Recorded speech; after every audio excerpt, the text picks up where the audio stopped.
What's going on, my friends? Today we're taking a look at the Cold Rapid Fire Rogue build, which specializes in high burst damage to frozen enemies. This build is perfect for the player looking for a ranged rogue build that has incredible defensive abilities, can freeze enemies and do massive amounts of damage while your enemies are frozen. While enemies are in your trap, you have a 100% chance to freeze enemies for 2 seconds. You can play defensively or offensively by going stealth and strategically placing your traps.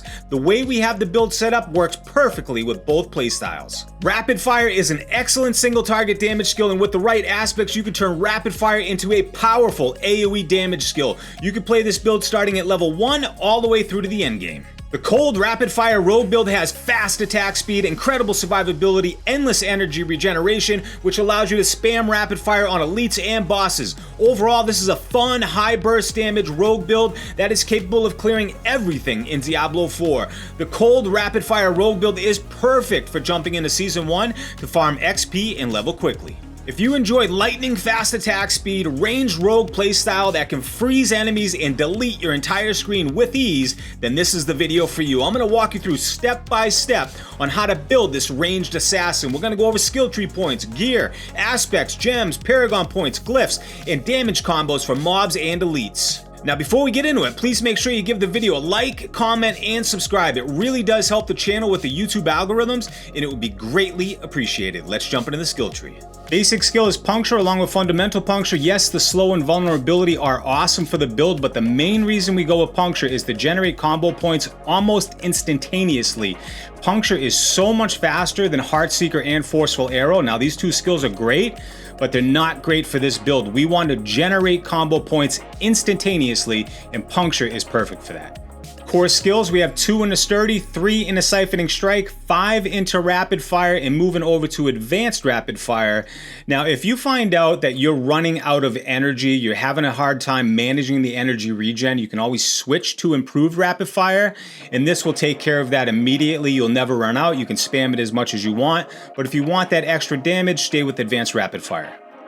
Agility skills, we got 3 points in a weapon mastery. The other 3 are coming from gear, and moving over we have caltrops and methodical caltrops. So the reason this is here, and this is really big for the build, combine this with our aspects and the way we have our gear set up, this is a 100% chance to freeze enemies as long as they step into your caltrop. So you can use this offensively or defensively.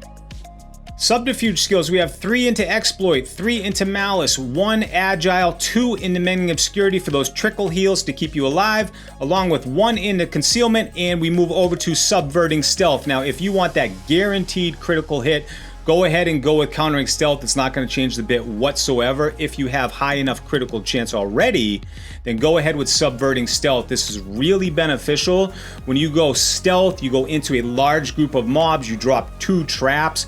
Every single enemy there is vulnerable for 6 seconds. You should be able to burst every enemy within that time easily.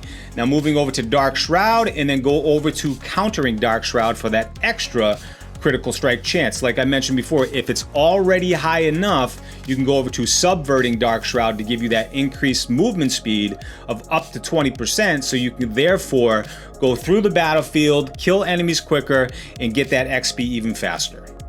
Imbuement skills, we have 3 points in a precision imbuement, 3 in a frigid finesse, moving over to cold imbuement, and down here on this subnode, mixed cold imbuement. This is really important. So our traps instantly freeze enemies for a few seconds. While they're frozen, if we have mixed cold imbuement on, we're doing an additional 40% damage, and you combine that with frigid finesse, this goes upwards to 70%. Just with these 2 skills alone. Make sure you don't skip out on those. And moving over to shadow imbuement, we put 4 into shadow imbuement. We move over to blended shadow imbuement. So in the case that we don't kill all enemies in our traps, we also have another option to apply vulnerability to the enemies. Ultimate skills, 3 into adrenaline rush, 3 into haste. Our key passive is precision, and we do this precisely for that increase of 40% to our critical strike damage.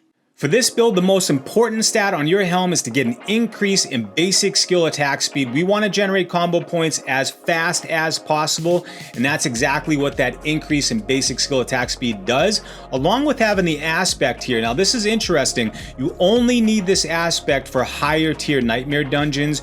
You can put something else here if you prefer, but in those higher tier 50s, 60s, 70s, that's where it gets really rough with those distant enemies. And when we combine that with our temerity legs that we're using, we always have a barrier up, so therefore we have an increased chance of not taking any increase in our damage from distant enemies. For your chest piece, you're looking for max life and total armor, along with the aspect of giving you a 20% damage reduction when using your basic skill. What you're looking for on your gloves is an increase in attack speed, plus ranks of rapid fire, and when we combine this aspect with the aspect we have on our rings, we turn the caltrops traps into a grenade skill also. So let's go back to this aspect here. Chilled enemies hit by your grenade skills have a chance equal to double your critical strike chance to be instantly frozen. Now, when they're frozen, you're doing a percentage increase in critical strike damage. If we take a look at our critical strike chance, right now it's 33%.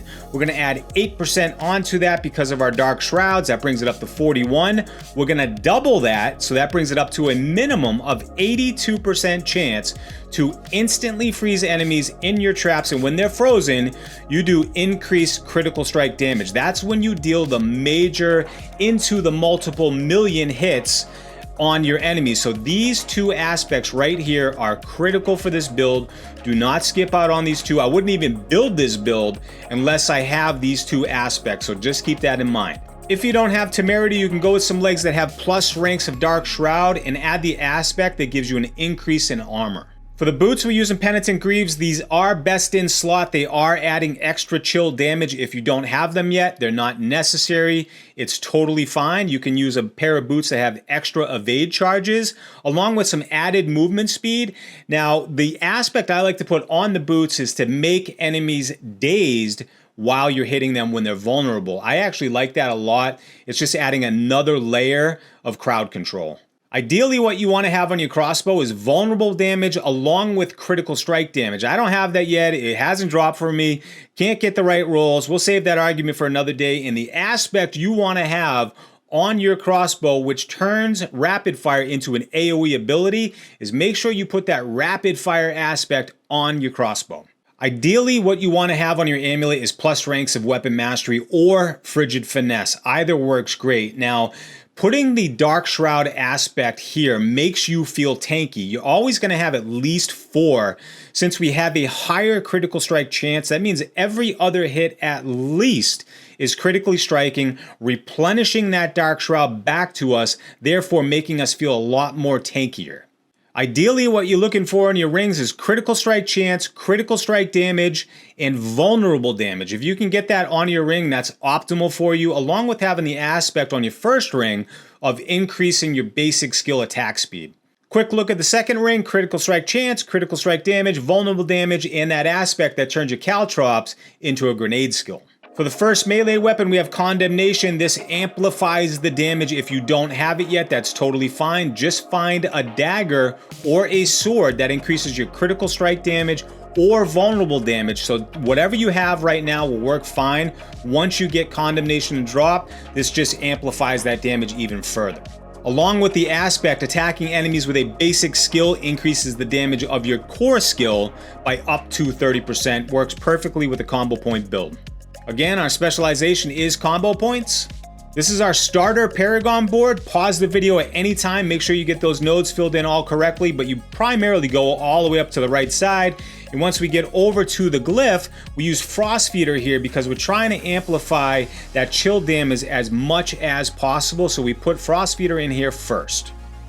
For the second Paragon board, we go with Exploit Weakness. Now, I'm still 20 points short from being maxed out. If you do have your Paragon points maxed out, go ahead and just fill this in. Come right over to Exploit Weakness, and along with the glyph that we're using is Control, because we want that increased damage when the enemies are frozen.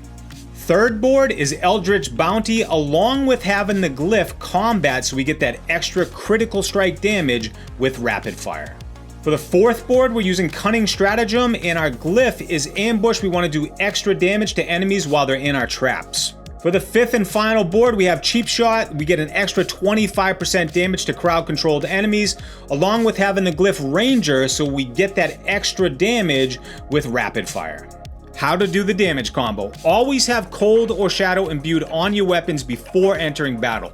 Go stealth to get into position, drop a caltrop or 2 depending on how many enemies you have, evade to get the extra damage from Rapid Fire, hit Puncture to generate combo points, then nuke everything with Rapid Fire. That is going to wrap up the Cold Rapid Fire Rogue build for Diablo 4. If you guys enjoyed the video or learned something new, please consider supporting the channel by liking, commenting, or subscribing so you don't miss any future Diablo 4 videos. Thank you so much for watching, and until next time, I'm out.